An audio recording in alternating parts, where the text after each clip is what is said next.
As the crisis escalates, pressure is mounting on Vladimir Putin. New Western sanctions are isolating Russia even further and devastating the Russian economy. But that's also fueling concerns that Putin could become more erratic. Our foreign correspondent James Longman has the latest from Moscow on Putin and his inner circle. For Russia, every day of war is a step further into isolation, ever-tightening sanctions changing the lives of ordinary people. With the ruble sinking against the dollar, foreign reserves frozen and a ban on foreign dealings with Russian businesses, France's finance minister this morning saying the West intends to collapse Russia's economy. I don't have that much money, but I took a little bit, but it is worrying. This woman tells me the ATM didn't work for her, but she was able to line up and get cash from the teller. Who do you think is to blame for this? Do you think it's Vladimir Putin, or do you think it's us, the West? I support Putin, she says. It's our country. How can I feel otherwise? Another man isn't as lucky as the lady. You don't have any cash? And this bank don't have cash. So you couldn't get cash out of this bank? No. Why? You know.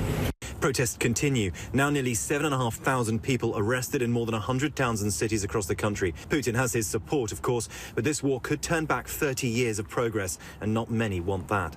The Russian Tourist Board says 150,000 Russians are now stranded abroad. Their flights cancelled, their bank cards not accepted. What we're dealing with here is a government that's lying to its people, the people starting to figure out that they have been lied to.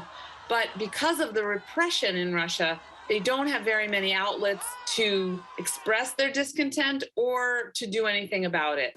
On camera Monday, Putin responding to the newly imposed sanctions on Russia, referring to the West as an empire of lies. And this morning, we're also taking a closer look at Putin's state of mind. Photos of him sitting far apart from his other world leaders and even his own top advisors. Few reports that he's remained isolated in recent years and hunkered down during COVID. So what about his inner circle? Sergei Shoigu, Russia's defense minister, is thought to be closest to him. They've been known to go on hunting expeditions together. Sergei Lavrov, Putin's foreign minister, he may be the public face of the regime, but it's thought not as close to the president. Chief spy Alexander Bortnikov, he's head of the FSB, successor to the Soviet spy agency, the KGB, and apparently a trusted advisor. Those closest to Putin share his Cold War mentality, so even if he is listening to advice, it may only be what he wants to hear. And James Longman joins us live now from Moscow. James, when it comes to Putin's inner circle, who's making what decisions? Do we know what kind of advice he's getting? We don't know anything, Diane. That's the kind of secret of Vladimir Putin. He keeps everything very, very close. The Russian people have as much of an idea as you or I do. What's become quite clear over the last few years is become increasingly isolated. Emmanuel Macron, the French president, had told apparently his counterparts that when he spoke to Putin, he found a changed man. He was very different to the man that he'd known before the coronavirus pandemic. So there is a sense that this is a man in isolation, not wanting to get close to people he was otherwise close with. But there are people at the top who are, we understand, still kind of close to him. Sergei Shoigu, you heard in that piece there, the defense minister here, is among them.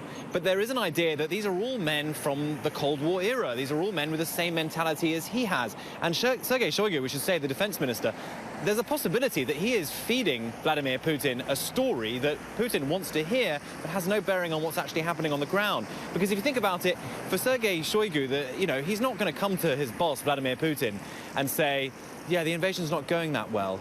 Do you imagine that anyone in this regime is going to go to Vladimir Putin to tell them they're not doing their job properly?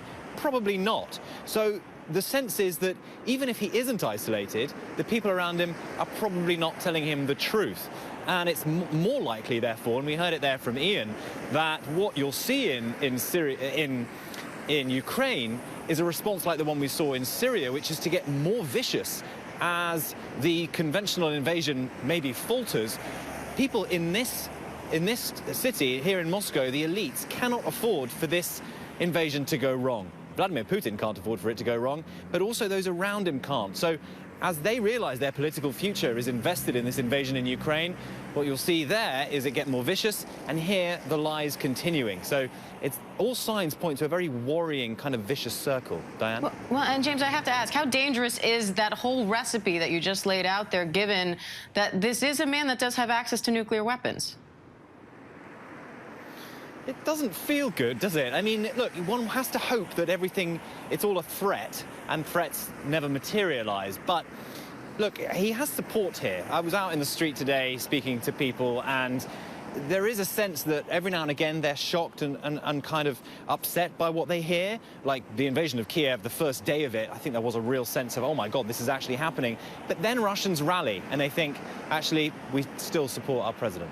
Dan? And James, really quickly, I know that this is already taking a toll on the Russian economy to the point that it's affecting everyday lives there. So how much are the Russian people likely to blame Vladimir Putin for that?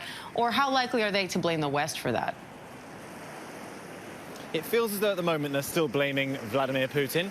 Things here in Russia tend to happen slowly and then very quickly. So any collapse is not going to happen necessarily overnight.